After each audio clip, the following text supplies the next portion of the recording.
going to discuss the different models that are at play here now in Nigeria. It may not look the same way as in a more developed country, but they can be, the principles of the logistics system can be applied here from the farm to the aggregation centers to the processor to the warehouse and even retail. So there's a lot of information on these slides, and most of the time it's on there because people ask me for the slides and I want to pass as much information as I can. So I'm not going to go through everything. We're just going to kind of define what a 1PL is, a 2PL, and for me the optimal logistics system is a 3PL, because you have to have a good base 3PL to even have a 4PL or a 5PL existence. So we're going to start so everybody knows what we're talking about. These define the 1PL as anyone having goods moved from their place of origin to any new place is considered a first party logistics. So if you move a truckload of tomato from here yourself to somewhere else, you're a 1PL. A 2PL is a second party logistic provider. It's an asset-based carrier which actually owns a means of transport. And that would be Connect Rail Services. So we just want to go through these so everybody can get an idea of some of the logistics systems and thinking behind. It's an art form actually, especially when you're trying to get through some challenges. Third party logistics. This is where I've operated warehouses, logistic companies for 27 years. We become service providers of transportation, warehousing, distribution, cross-docking, inventory management, packaging, and freight forwarding. Now, in the last 10 years, you would add supply chain management, business process management, customer relationship management, these types of processes, which is all built into your IT system so that the data that you collect on your customer is actually bankable. This is also a demand forecasting in the US or Europe on logistics, just because you can get away with it, right? So I just want you to understand that we're not making a lot of money. The reason why we have the software is to improve efficiency so that money can go back to our customers, and that's how food prices lower. If we cut our costs, that cost should flow through to our customers. We have, if you say a third-party warehouse, we put, and I'm going to just do a low ball figure, 1,000 metric ton warehouse. I probably could fit 200 to 300 customers in that warehouse here. So I get to charge all of them different customers prices based upon negotiations. So I'm probably telling in secrets, right? But at least we can drive the efficiencies down, and we can cover the cost and extend the shelf life of food through the cold chain. I'm not mentioning the cold chain much here at all. Usually that's why I'm brought to Nigeria. What I'm dealing with here now is the logistical system operation. How do we make money from a 3PL standpoint? Again, I'm not getting a mecca. It's all 1 + 1 = 2. Private sector. So these are the types of things we offer. One of the things that 3PL model does, though, it does make you lose control of your own logistics. So in other words, the guy on the platform, you have to trust. You have to build a relationship with him. You have to find the one that works for you. You have to find the one that is necessary for this mode of transportation and that you trust to handle your product the way you would. So these guys need to build a relationship with you all, and you all need to build a relationship with them. Next slide. Another thing, a very important thing that a third-party logistic provider can do for national security for food safety reasons is, again, we extend the shelf life, but we invest heavily in managers. We train. Again, I'm a WFLO Institute trainee in 1995, whatever it was. So we learned the best techniques on logistical management, supply chain management in an operating situation. This is not a textbook situation. This is taking knowledge that we have to learn on the job and then figure out best practices. Third-party logistics are trained in food safety handling, cold chain, supply chain. If you're cut, you cover it. You don't go home if you're sick, these types of things. So all we do as a third-party logistic provider in this for the food companies is do that very thing. We do not go grow tomatoes. We do not really do anything as far as farm. We don't do any processing. We can do it for you. We can allow you to lease our room to do it. And we'll tell you how much it's going to cost you to do it. But we're not going to do it, but we'll oversee it. Okay? And so this is the benefit of having a 3PL model operational. In other words, they become a department in your current business. You know, you have to build that type of relationship, and they're going to want to cut costs. And they'll come to you as a supply chain management aspect. They'll come to you and say, you know, if you could do it this way, you could cut this amount of cost. If you would allow us to do it like this, you would save this amount of money. And this is an ongoing situation where you build that relationship. So again, food loss, next slide. Food loss, again, I spoke to that already.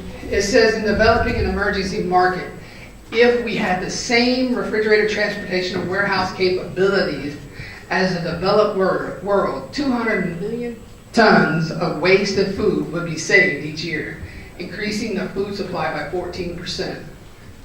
So these are numbers I got off of Capgemini and different places.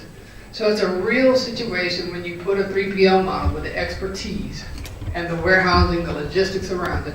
And I'm not telling you anything you don't know. And these guys can speak to it a little bit more. Next slide. So types of 3PL providers. There's a transportation base. These guys are just nothing but truckers, transport. Some guys are leveraged and some guys are non-leveraged. Some of that means they got assets and some don't. I'm a guy who knows a producer and he needs a truck and I go do the work for them. So I'm a middleman. That's leveraged. Non-leveraged, you got asset. This is a truck that needs to move product, and then he's acting as a broker as well, and that's transportation-based 3PL provision. He's doing it for two different other parties, and he becomes the third party. Next slide. Warehouse distribution base. This is where I sat for a lot of time, most of my career. This is the easiest transition into controlling product, if you will. It's a lot easier business model than, say, transportation base. If you have a warehouse, customer needs a storage, it's an automatic thing. The next thing they're going to need is a logistic man. So we can put all that in one place, and we operate 2 to 3 different servers. We can become the importer, exporter of a product for you, the importer on record, the exporter on record. We can charge you for that. We can do the paperwork for that, and we can make sure we deal with the government. All of them exist in a modern 3PL. Next slide. Now, this is a service we offer inside of a 3PL system. We control everything data for our customers, whether it be transportation management software or warehouse management software. That's what WMS and TMS stands for. So there are actually 3PL providers that do nothing other than operate software and financial services for other people. That's it. They do back office support and they do management and inventory control, and they never touch a truck. So next, industry users around the world. This is a 2017 report, and if you look on there, the top 2 exactly is the largest users of 3PL, and that's the food industry and the healthcare and pharmaceutical. That's 25% of all 3PL users are in the food and agriculture industry around the world. So this is an important slide because if you're in a 3PL model, that's what you're looking at, the capabilities and the revenue of this right here. So 2015, there was $721 billion in a 3PL revenue. There's not that many companies. And if you take 25% of that, that's roughly, I'll do it on the fly, $180 million. Yes. So there's probably 30 large 3PL providers in for that number. So there's a lot of money that can be made in this type of model. Next slide. These are representative of the same survey, 2017 3PL study results. It shows that Africa's only had 3% of responses, but they did at least run the survey here. and the red, you can see the red predominantly is U.S., Europe, and pretty much that's it. But the real kicker, total logistics expenditures expressed as percentage of sales revenue.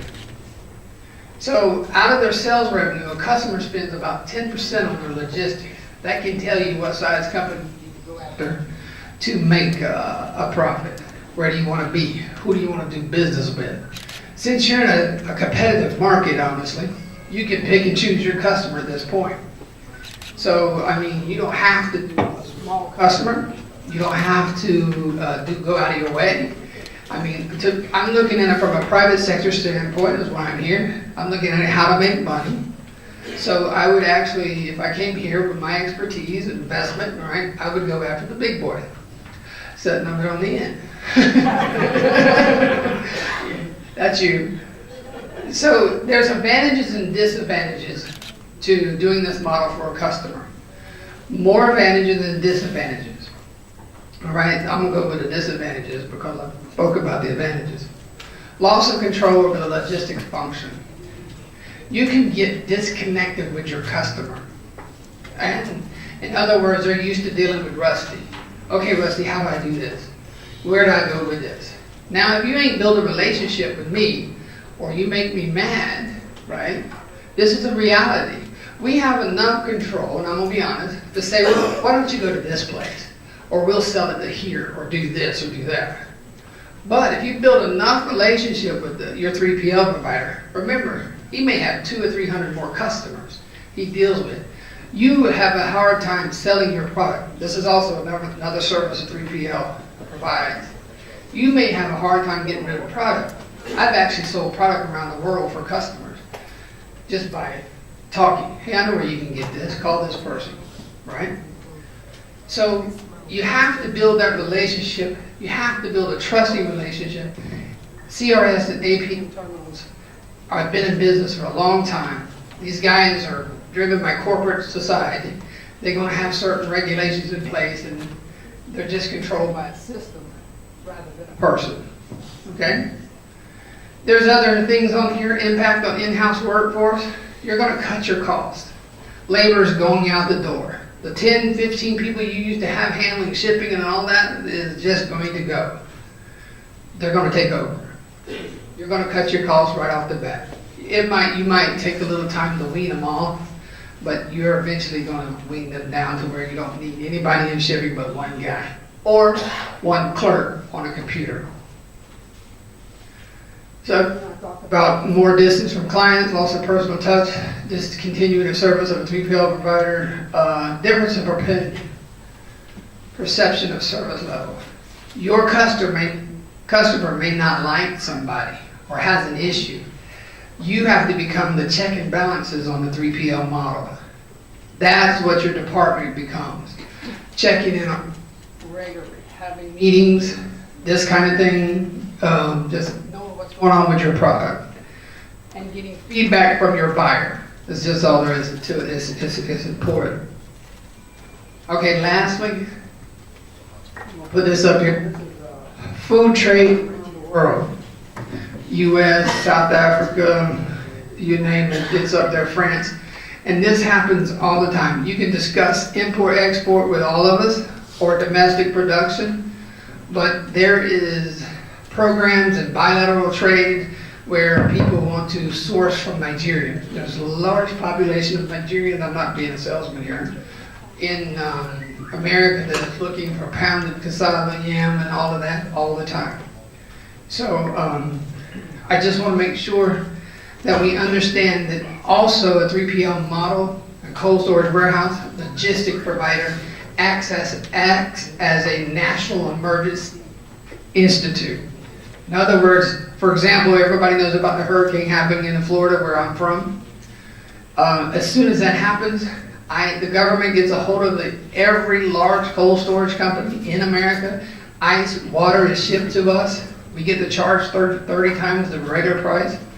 And it becomes a national safety mechanism.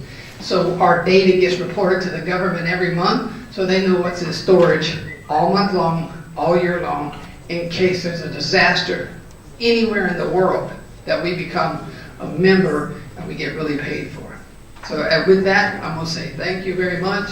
Thank you very much, Rusty.